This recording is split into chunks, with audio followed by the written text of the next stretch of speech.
Good afternoon, Sportsland. This is Pastor Len Finley here on Talking Sports with the Pastor.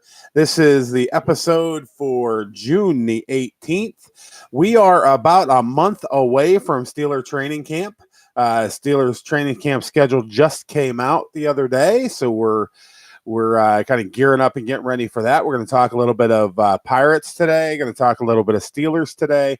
May even dive into the Penguins here a little bit. But as normal, we'd like you to come on over for this live event. If you have a question you want to ask, please go ahead and submit it. I will see it here, and we can talk about that. Or you can get me on the text line, which is 814-659-9141. Please dial up that text line if you have any questions, any issues, anything that you want to talk about. This is the time to do it. So we're going to start off today talking about our Pittsburgh Pirates. Want to talk about an article in the PG by Ron Cook. Ron Cook and I a lot of times don't see eye to eye. I listen to him a lot on 93.7 The Fan. I respect him a great deal. I'm usually not on the same the same wavelength as him as far as what he thinks about Pittsburgh sports.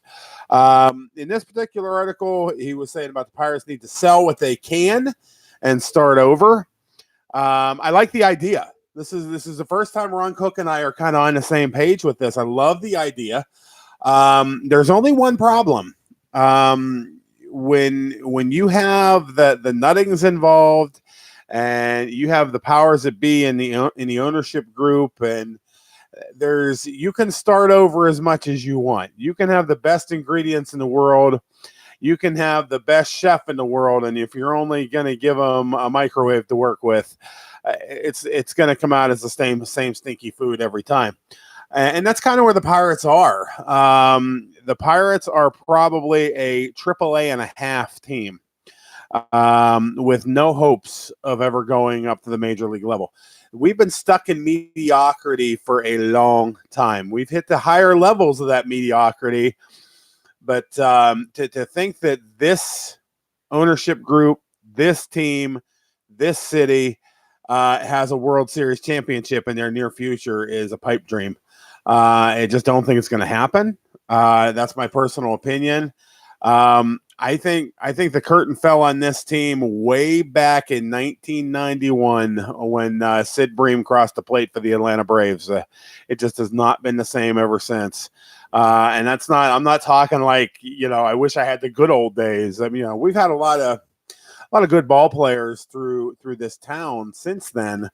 And the ownership group has just kept it down. They want your money. They want you to go to the ballpark. They want you to enjoy a beautiful ballpark. PNC, if you haven't been there, is just an incredible place to watch a baseball game. There really isn't a bad seat in the house. I don't like to sit in the upper deck. It's a little steep for me. But other than that, I mean, I don't think there's a bad seat in the house. And even the upper deck seats aren't bad for viewing. It's just a little uncomfortable for me. But that's kind of where the Pirates are right now. I just don't think that they're going to have a chance to do anything at all. And again, I'm here at my house. This is Talking Live, Talking Sports with the Pastor. You may see my son pop in here. If he does, I'll make sure that he says hello to you. So we're going to move on. If you have any questions about the Pirates, anything that you want to talk about, how many casual fans can even name the starting lineup right now? It's they're not exciting to watch. They're just not. I mean, Chris Archer was supposed to be the next greatest thing, and they're talking about maybe even trading him now, and what value they can get for him. But it's a sad time here in Pittsburgh with the Pirates. I'm getting something popping up on my screen. I apologize for that. I hope you're not seeing that. Okay. So we're gonna move on to the Steelers. Steelers are getting ready to start training camp, and on Talking Sports with the Pastor, we're going to try to break down some of the positional things you might be seeing at training camp this year. And then what better place to start off than with the starting quarterback. Of course, we know Ben is the starter. He will be the starter. There's really no question about that. But behind there, it's a little bit of a mix. I mean, you have Josh Dobbs in there. You have Mason Rudolph in there. What do you think? Who would you like to see as the backup? Josh Dobbs, great college quarterback. He is an aerospace engineer, which is pretty fascinating. He's a bright guy. Would he be able to lead this team if necessary? We saw a little bit last year. He had to come in and he led the team pretty well for a drive or two. So is that something you think Josh Dobbs can do, or is this something that you think Mason Rudolph is the next the heir apparent to Ben? Because Ben's got a few years left to give us here. I don't see him re-signing another contract after this one that he just signed. I think this is his last contract. So this would be the time that the Rooneys have to figure out what is going to be happening with Ben Roethlisberger and with the starting quarterback position. I would like to see Ben begin to groom somebody. That usually hasn't been his makeup and hasn't been exactly what he has wanted to do, but hopefully as he matures and gets on to the twilight of his career, he's going to want to do what's best for the organization and groom one of these guys to begin to take over. So we have that going on with the quarterbacks. What do you think? Do you think that Ben is going to lead this team? Do you think that the subtractions of Le'Veon Bell and Antonio Brown are going to benefit this team? I see more drama coming out of Antonio Brown and especially drama with Le'Veon Bell. I mean, he's up there with the Jets now, and there's a little bit of a rift. If you haven't seen this, there's a little bit of a rift between the Jets front office and the coaching staff. Some of the people in the Jets front office said they never really even wanted Le'Veon Bell. It was kind of an ownership decision. So Le'Veon's going to have to prove himself up there. And will that mean that he wants to stick around there? I don't know. Money talks a lot of times, but the Jets are just a whirlwind of drama. So it's they're never at a loss for drama up there in New York. Looking at the Steelers running back situation, I saw an article this week about them doing running back by committee. What's your opinion on that? And I see James Conner. Do you buy into James Conner right now? I watched him. I'm a big University of Pittsburgh fan. James Conner, great running back with the University of Pittsburgh Panthers. But is it in the back of your mind that could the cancer come back? Is he somebody you want to be your bell cow to take all the carries, or would you like to see the young rookie from Kentucky maybe come in and grab some of those carries from him? Does running back by committee work in the NFL? I'm not sure that it does. It's a lot of in and out. Do you really get a chance to get your feet under you as a running back and get into a place where you can feel comfortable in a game? There's been a lot of debate about that. My problem has been this: when it was James Conner and when it was Le'Veon Bell, you knew that when Le'Veon Bell was in the game that there was a good chance there was another pass receiver out there. It was another threat for Ben through the air. When James Conner trotted on the field, there was a better than average chance that James Conner wasn't going to see that ball through the air. He has caught some in the air, but he certainly isn't the threat that Le'Veon Bell was. Now with Le'Veon Bell not being there, it's kind of a different situation, but the matrix is still the same. I mean, you have running backs that have different abilities, different things that they do well. And can the defense key on those things depending on which running back is in the game? That's always been a debate of mine. So tell me what you think. Tell me if you want to see running back by committee. Does that give you more opportunities for your running backs to get hurt? Does it keep them fresher? Is it better for playoff football to have a couple of guys you can go to? Get on the text line at 814-659-9141 and ring my phone and let me know what you think about the running back situation in Pittsburgh as they go into training camp. Wide receivers wide open. Wide open. We know Juju Smith-Schuster is going to be the number one wide receiver, but I'm seeing more and more about Dante Moncrief. Dante Moncrief is working very hard to be the number two guy with Pittsburgh. He's coming over from Jacksonville, and there are high hopes for him right now in Pittsburgh. Pro Football Talk just did an article on him recently. The big debate right now is behind Dante Moncrief. Who's going to be there to kind of get this team going from the third wide receiver spot? Do we have enough there? You have Zach Gentry, you have Griffey, you have Dante Johnson. I mean, there's just a whole host of people. Eli Rogers is part of that. So there's just a whole bunch of guys. One of my favorites on this team is Ryan Switzer. I think Ryan Switzer is one of those guys that has to make this team. One way or another, Ryan Switzer has to make this ball club. James Washington is another one. He's dropped some weight. I never really bought the idea of him being a down the field wide receiver. He looked a little big to me to be a down the field threat. They say he's dropped some weight. We know he's a ball hawk. We know that he can get up and get after a football. Will he make that big leap this year to kind of cover some of those catches that Antonio Brown was getting? That's going to be the debate. It's going to be a fun training camp. Because you won't have the drama. Ben came out in the media the other day and he said it's good to get back to regular Steeler football, not having to worry about the drama as much as they did before. And the Steelers have spent this whole off season trying to get this offense together. The defense, let's move over to the defensive side of the ball.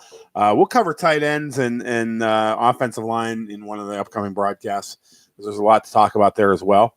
But the defense as a whole, we're looking at today. And Artie Burns is the guy that is on the bubble right now.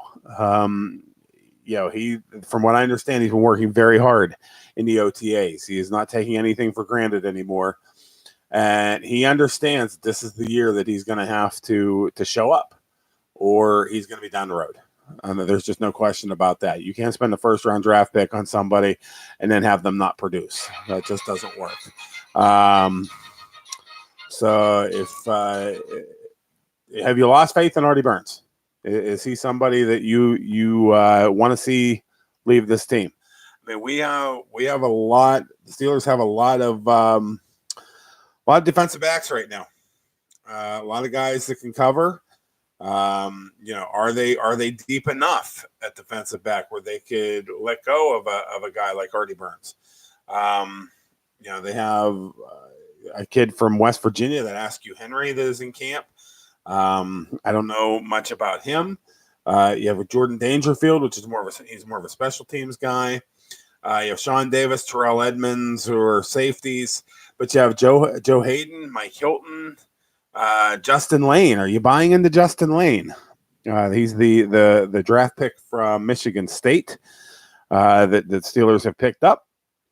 And he's some people think he has all the qualities of a shutdown corner. I don't expect that out of him this year. I don't think he's ready for that yet. I think shutdown corners are grown. I don't think you pop one in and have a shutdown corner from college. So, I'd like to see him as maybe a nickel back this year. And as the year progresses, if he can kind of come into that role, that'd be a great thing. Then, of course, there's our free agent pickup from Kansas City, Nelson, who's going to be fighting for one of those starting spots. And then you got Cam Sutton sitting in there. Cam Sutton has had some injury issues, but Cam Sutton, I am excited about. I want to see what he's going to bring to the table. I think he's ready for a breakout season.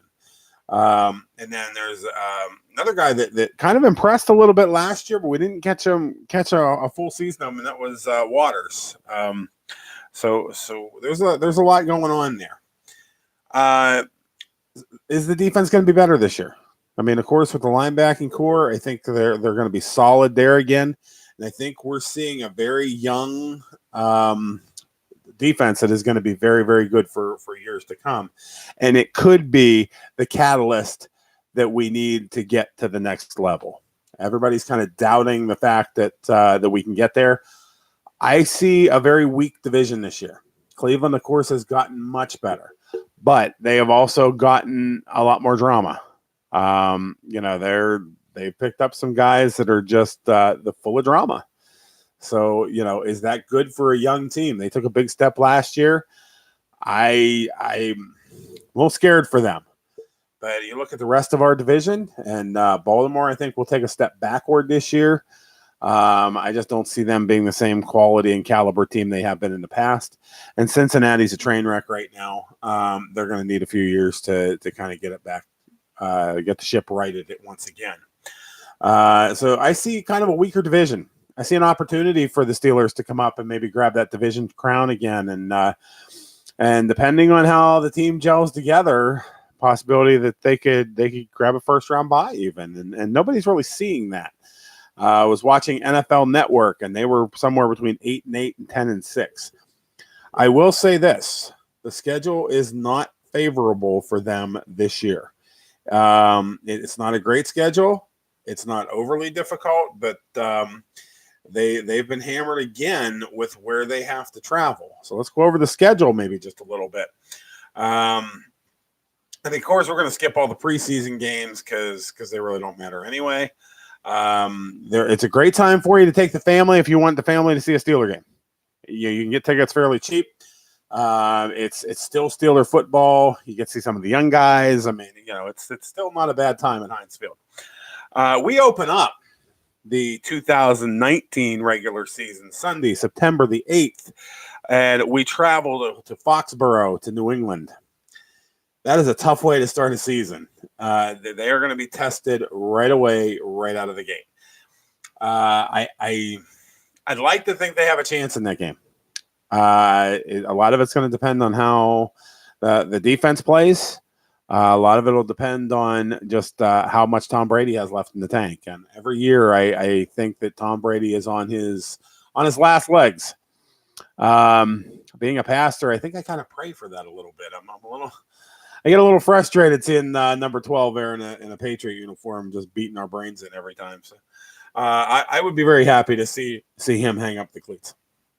The next week, Sunday, September 15th, the Seattle Seahawks come to Pittsburgh. Not an easy game, but at least Seattle's traveling to the East Coast. It's a 1 o'clock start. That's always helpful when the West Coast teams come over for a 1 o'clock start. You get the West Coast teams coming for a 4 o'clock start or an 8 o'clock start. They are a little more comfortable with that. So that's a 1 o'clock start. I do see Pittsburgh picking up the victory there. That'll be a tough game, but then we're the ones who have to go to the left coast. Week 3, Sunday, September 22nd, is a 4:25 start against an upstart San Francisco 49ers group. Jimmy Garoppolo is going to be back. He's going to be ready to go. And that's going to be a very, very difficult game for Pittsburgh. It's very plausible we could start out this season with 1 win and 2 losses. Then the schedule kind of eases up a little bit. Monday, September 30th. It's a division game, but it is Cincinnati at home on a Monday night. Notoriously, Pittsburgh plays well on Monday nights, especially Monday nights at home. I do see them winning that ball game to raise their record to possibly 2-2. Then the Ravens come in right after that. That's a short week. It's Ravens week. That's going to be an interesting game. That's going to be too hard to pick at this point. It's all going to depend on what the Ravens bring to the table here this year, what they have available to them, and we'll kind of see where the Steelers are at that point. Injuries are starting to play a lot into week 5 because you get that first month of the season, you get to see what you have, you get to kind of run the car for a little bit to see where all the knocks and pings are. So We're going to say since Baltimore's coming into Pittsburgh, we'll chalk that one up as a win to put the Steelers at 3-2. Then once again, they travel out to the West Coast. There's a lot of back and forth. They seem to do that to the Steelers a lot.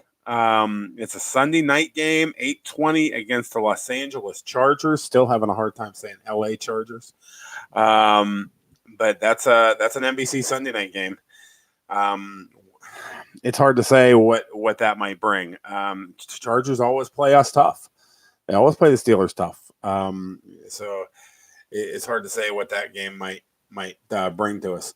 Now, this is a very interesting week. Week 7 is their bye week. Week 7 is going to be a bye week. So we're looking at the opportunity to get rested up here, but it's very early in the season. They're going to have to go through, 10 games in the back end of the season before the playoffs that they're going to have to push really hard. So coming in on Monday, October the 28th, another Monday night game will be the Miami Dolphins. I see that as a big win for the Steelers. Miami, I think, they're kind of one of those teams that they just can't quite keep their head above water. You just think that they're about to turn it around, and they make some moves and some questionable ones at that, and maybe they don't have as much patience as they need to have with their coaches, with their players, with their schemes. So Miami comes in on October the 28th. I will hopefully be going to that game.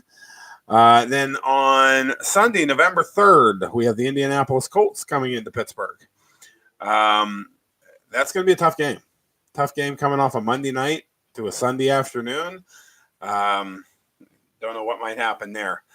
And the LA Rams come into Pittsburgh. You see all the big guns seem to be on Pittsburgh's schedule this year.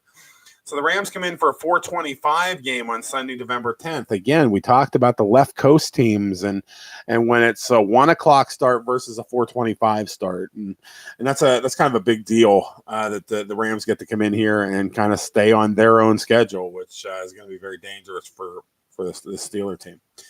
And then Thursday, November 14th, this is week 11. It's the first chance we get to see the Cleveland Browns. Cleveland Browns, we travel to Cleveland in the middle of November.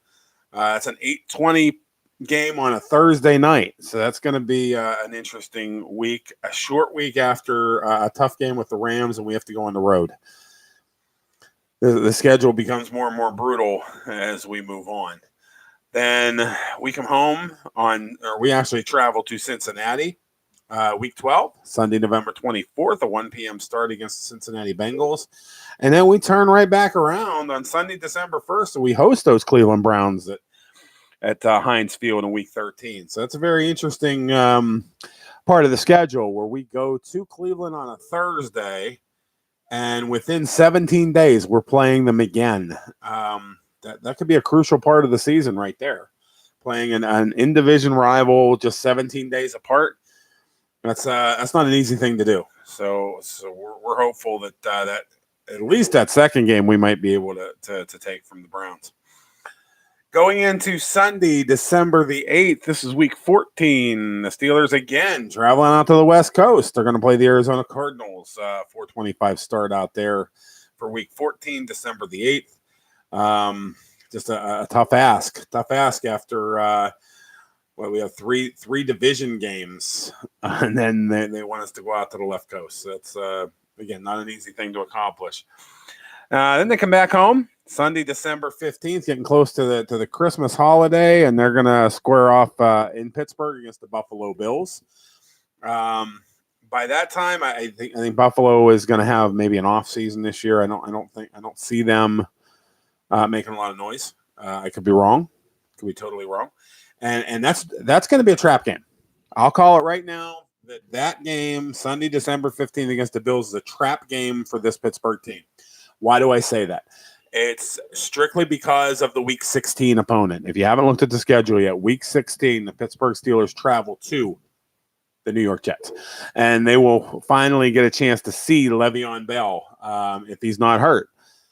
So they may look ahead to that game a little bit. We're hopeful that that's not the case. We're hoping they're either in the playoff race or they have put away the playoff picture by that point. But the Week 16 matchup will be against the Jets up in New York. Now, the final game of the season, and again, they do this to us, it seems like more often than not, is we get a chance to play the Baltimore Ravens in the last game of the regular season. That I can't imagine will not have playoff implications associated with it. So you can see that the Steelers kind of have a tough schedule this year. The good news is if they use it properly, that their preseason should set them up well. They get to play the Tampa Bay Buccaneers and the Kansas City Chiefs at home before going on the road to Tennessee and Carolina to finish it out. So for those of you who watch the calendar, we are in June. We are in June 18th. And the first Steeler preseason game is August the 9th. We are less than 2 months away from Steeler football, Steeler live football. It's a great time of year for talking sports with the pastor because we like to get into a lot of Steeler talk. We're going to wrap up this video today. I'm going a little long today. Pastor's long-winded today on sports. We're going to wrap up this segment by talking a little bit about the Penguins. Penguins have announced their preseason schedule. So they are getting ready to begin their next season. The NHL come out and announced that the salary cap that they thought would hit over $83 million may not get there. It may not even get to $82 million. How does that impact the Penguins? If you don't have an extra $1 million to $1.5 million, does that necessitate you moving people like Chris Letang, like Evgeny Malkin, to try to make room? Since the last podcast, the Pittsburgh Penguins have moved Olli Maatta. Olli Maatta got traded to the Blackhawks for a young forward. I don't think it's a bad move, but it seems like every time we trade somebody, we're trading for a forward. Is that a move to maybe kind of free up an Evgeny Malkin? Because it's Dominic Cahoon, very excited to join the Penguins. He thinks he'll fit right in. He is a rookie. Well, he's a rookie last year, so he's a second-year player. Young, exciting, speed guy. Good hands, from what I understand. I have not seen him play yet. But was that a move to try to free some stuff up so that they have some depth? The Penguins start in September, so it's not that far away. September 16th, they'll face off against Buffalo in their first preseason game. So there's going to be a lot that's going to be happening with the Penguins in the upcoming week. We have the draft coming up, and free agency starts then. So it's going to be an exciting time if you're a Pittsburgh Penguin fan to kind of see how this team is going to be formed for the next year. So we're excited to see that. We'll talk more about that in a later podcast. How the Penguins are going to look this year. What are the lines going to look like? What will the defense look like? We know that Matt Murray will be in goal this year. What will be in front of him will be the big key. What will they be able to afford to have in front of him? Will the fact that the salary cap may not be as high as they thought it was going to be, will that necessitate a roster move? We know that the Penguins GM is always Rutherford is always looking to make this team better, to save money. I am a big fan of Jim Rutherford. I think he does a fantastic job. And he is not committing to anything right now. He was asked by the PG if Evgeny Malkin and Chris Letang were untouchable. And he said no. They would look at any kind of scenario. They're not looking to trade either one of those players. They're not looking to trade Phil Kessel at this point. But if an offer came across the table, they'd look at it. So when the draft hits and when free agency hits, will there be phone calls at the Penguins office looking for high quality players? And will Jim Rutherford pull the trigger? It's a great question. Is this something they may have to do in order to kind of extend this window a little bit? The only one that's untouchable right now, I think, would be 87, Sidney Crosby. And I think Matt Murray is probably very close second on that list. Other than that, anything's fair game right now. So what are the Penguins going to look like next year? it's gonna be interesting to see. What will the league look like next year? I'm not sure if they had the owners meetings yet or not to talk about next season and how they're going to officiate next season, because there's certainly a lot of talk about that right now as well. This is going to end this podcast. It's a little bit long today, but again, we invite you to hit the text line at 814-659-9141. Definitely, whenever you catch this video, I'm trying to point, like and subscribe. We need to like and subscribe. I am in a battle right now with my technical advisor, my son Brandon, who has his own pod channel and his own YouTube channel, and we're racing to subscribers right now. So if you get a chance, like and subscribe to the page. Tell your friends to like and subscribe. This is one of the most interesting podcasts in all of YouTube. It is a pastor of the United Methodist Church. I have 3 churches. A little shout out to them. To the Faith United Methodist Church out on Glessner Road in the Ideal Park section of Johnstown. Service starting at 9 o'clock in the morning on Sunday mornings. The Ferndale United Methodist Church on Viceroy Avenue in the beautiful Ferndale section of Johnstown. And that service starts at 10 a.m. And then Park Avenue in the historic Moxham Center district of Johnstown. That service starts at 11 a.m. So shout out to those 3 churches.